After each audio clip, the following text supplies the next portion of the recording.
Saya tanya nih, kenapa kita sholat? Tuh, udah puluhan tahun sholat nggak tahu kenapa harus sholat. Satu kan jelas tadi saya jawab kan, membuktikan keimanan kita kepada siapa? Allah. Itu baru hablum minallahnya. Sedangkan dalam Islam itu kan dua konsepnya, hablum minallah, yang kedua hablum minal makhlukat. Bukan hanya dengan manusia, dengan hewan, dengan tumbuhan dan sebagainya.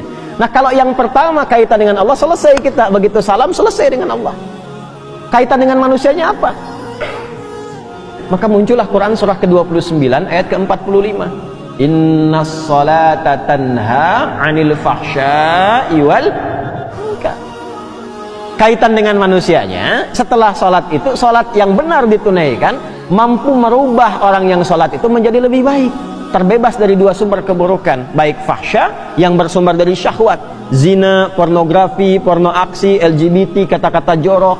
Jadi nggak ada orang sholat kalau sholatnya benar itu kata-katanya kotor tuh nggak ada. Nggak ada orang sholat yang terjebak LGBT. Nggak ada orang yang sholatnya benar yang senang pornografi. Nggak ada orang yang sholatnya benar yang senang dengan perbuatan-perbuatan menyimpang. Nggak ada. Ya contoh paling gampangnya kan dulu pezina banyak di era-era dakwah Nabi Jahiliyah itu. Dan semua jenis zina mereka itu khatam. Semua jenis zina khatam.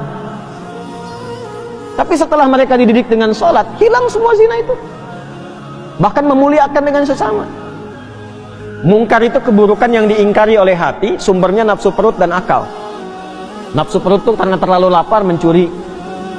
Ditambah dengan akal, korupsi. Kan orang bilang kalau ayam mencuri, ya kan? Kalau lebih besar korupsi kan? Padahal sama-sama mencuri kan? Ya kan? Sapi makannya apa? Rumput. Nah, ada orang makannya aspal. Yang harusnya 7 cm jadi 5 cm jadi 2 cm gitu kan? Ya. Nah, itu mungkar namanya. Sehingga banyak rusak, banyak dicek-cek gitu kan? Ya, dipastikan bagus lagi. Nah, itu mungkar.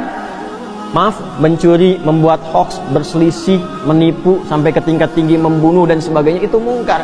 Orang sholat itu mustahil mengerjakan itu. Karena saat dia selesai sholat, dia sudah terkoneksi dengan Allah. Makanya begitu tuntas sholatnya, dia sudah merasa diawasi Allah, nyambung dengan Allah. Ya bagaimana orang diawasi Allah berbuat maksiat ketika dia sadar Allah mengawasinya? Itu yang dimaksud Quran surah ke-4 An-Nisa ayat 103. Fa idza qadaytumus salata fadhkurullaha qiyaman wa qu'udan wa 'ala junubikum. Kalau engkau sudah tuntas mengerjakan salat, maka engkau akan punya koneksi. Kalau benar salatmu, engkau terkoneksi dengan Allah. Zikir itu terkoneksi. Nyambung. Kalau merasa belum connect karena banyak pikiran dunia, padahal harusnya dibuang. Ya, makanya saat sholat kan kita mengangkat begini kan? Itu diantara ilmu hikmahnya, ketika sedang sholat tuh buang urusan dunia ke belakang, jangan dibawa. Pasrahkan diri kita sepenuhnya pada Allah, buang ke belakang. Ini kadang yang terjadi, tangannya begini, dunianya malah ikut. Makanya ketika takbir itu, lisan mengucapkan Allahu Akbar, tapi di pikirannya, handphonemu akbar, proyekku akbar, sendalku akbar, jemuranku akbar.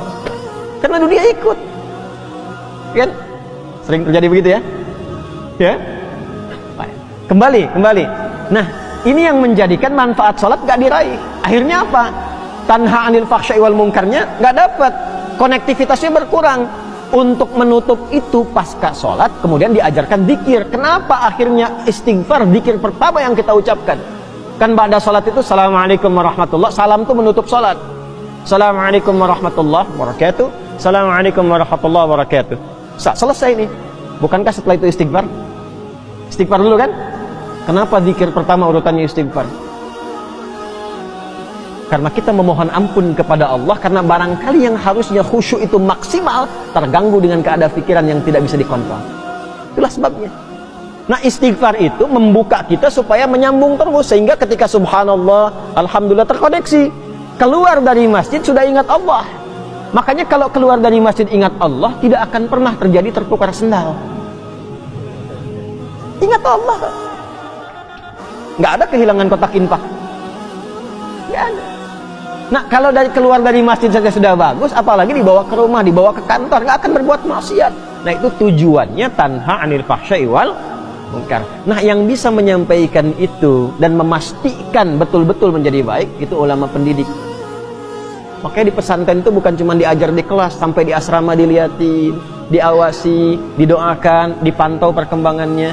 Nah ini beliau Hadratus Syekh ini termasuk ulama pendidik. Bahkan memastikan setelah ketiadaannya pun murid-muridnya masih bisa belajar lewat karya yang dituliskan oleh beliau. Maka muncullah kitab ini, Adabul Alim wal Muta'allim, untuk mengajarkan kepada kita, kepada siapa Anda kalau ingin belajar.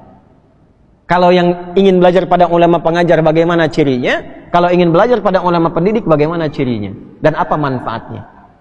Jelas?